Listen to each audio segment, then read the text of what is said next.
Welcome to Vamsi TV. ఈ రోజు Soumith media mode foundation ఆధ్వర్యంలో ఇంటర్నేషనల్ ఫెస్టివల్ ఫిబ్రవరి 9th రోజు జరుగుతుంది పొట్టి శ్రీరాములు తెలుగు యూనివర్సిటీలో. ఆ ఈవెంట్ కి సంబంధించిన అంబాసిడర్ మనతో ఉన్నారు, మిసెస్ తెలంగాణ ప్రియాంక గారు ఉన్నారు. మరిన్ని విషయాలు ప్రియాంక గారిని అడిగి తెలుసుకుందాం. నమస్తే మేడం. బాగున్నారండి? బాగున్నాండి, మీరు బాగున్నారా? మేము బాగున్నాం madam. Mrs Telangana, Mrs Telangana అంటే brand ambassador madam. So brand ambassador international film festival కి మీరు బ్రాండ్ అంబాసిడర్ గా సెలెక్ట్ అయ్యారు. ఎలా ఫీల్ అవుతున్నారు మేడం? చాలా హ్యాపీగా ఉంది సార్. దానికోసం వంశీ గారు అండ్ మన శ్రీనివాసరావు గారిని ఇన్వైట్ చేయడం చాలా హ్యాపీగా ఉంది. ఇలాగే మన సొసైటీలో ఉండే పేదవాళ్ళకి కూడా అవకాశం ఇస్తే చాలా బాగుంటుందని నేను అనుకుంటున్నాను. బట్ దానికోసమన్నా మన 9th ఈ అవార్డ్ ఫెస్టివల్ చేస్తున్నారు. సో చాలా హ్యాపీగా ఉంది. అంటే పూర్ వాళ్ళకి చేస్తున్నారు అని అంటున్నారు. అంటే ఏ విధంగా చేస్తున్నారు అనుకుంటున్నారు? అంటే ఫ్యూచర్ లో వాళ్ళకి ఏమైనా అవకాశాలు మూవీ ఫీల్డ్ లో కానీ, వెబ్ సిరీస్ సంథింగ్ తన ఏవైనా ప్రాపర్టీస్ క్యాటగరీస్ ఉన్నాయో దాంట్లో నిరుపేదలకి అవకాశాలు ఇవ్వాలని, ఇస్తారు కూడా ఫ్యూచర్ లో ఇవ్వాలని మనస్ఫూర్తిగా కోరుకుంటున్నాను. ఇప్పుడు టాలీవుడ్ ఇండస్ట్రీకి హైఫై అవార్డు ఇవన్నీ ఉన్నాయి. సో పేద కళాకారులు ఎక్కడిగా వాళ్ళకి గుర్తింపు దక్కట్లేదు.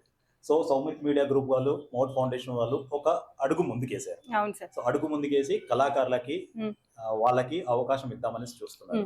సో దీనికి మీరు అంబాసిడర్ గా అయ్యారు కదా. అవును సార్. సో మీ ఫీలింగ్ ఏంటి?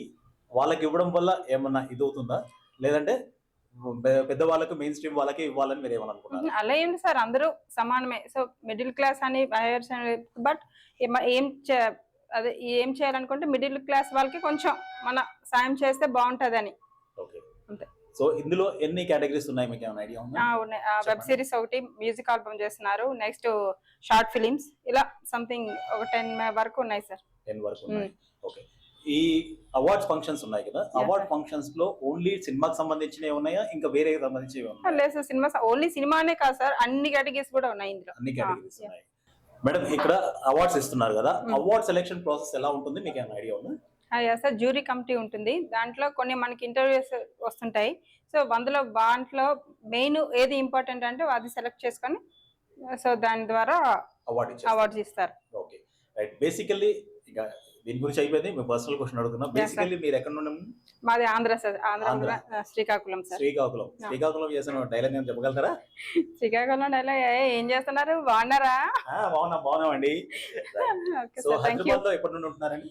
హైదరాబాద్ వచ్చి 2 years అయింది సార్. 2 years అవుతుంది. సో మీకు హైదరాబాద్ ఎలా ఉంది? హైదరాబాద్ బానే ఉంది. బానే ఉందా? సో ఇక్కడ పీపుల్ ఎలా ఉన్నారు? పీపుల్ అంతా బానే ఉన్నారు. సొసైటీ అంతా బానే ఉంది. సో మనకి అంతా కంఫర్ట్ గా ఉన్నారు. చార్మినార్ చూసా, గోల్కొండ, పెద్దం తల్లి temple, Varahi temple, almost visit. అంటే టెంపుల్స్ టెంపుల్స్ చూసాను. ఇంకా అంత మంచి ఇక్కడ అన్ని గోల్కొండ ఉంది, ఇంకెక్కడికి వెళ్ళి ఏం చూస్తా సార్, కొండగా ఆ రోజు చూస్తుండే అట్లానే. హైదరాబాద్ ఫుడ్ ఎలా ఉంది? బాగుంటుంది సార్. అంటే నేను pure vegetarian sir, only veg biryani అంతవరకు. చికెన్ బిర్యానీ ట్రై చేయాల్సిందే. ఓకే సార్, థ్యాంక్ యూ, తప్పకుండా. సో థ్యాంక్ యూ అండి మేడం, మాకు మీ విలువైన సమయం ఇచ్చి మాకు ఈ ఇంటర్నేషనల్ ఫిలిం ఫెస్టివల్ గురించి చెప్పినందుకు మీకు ధన్యవాదాలు. Okay sir, thank you. మీకు కూడా.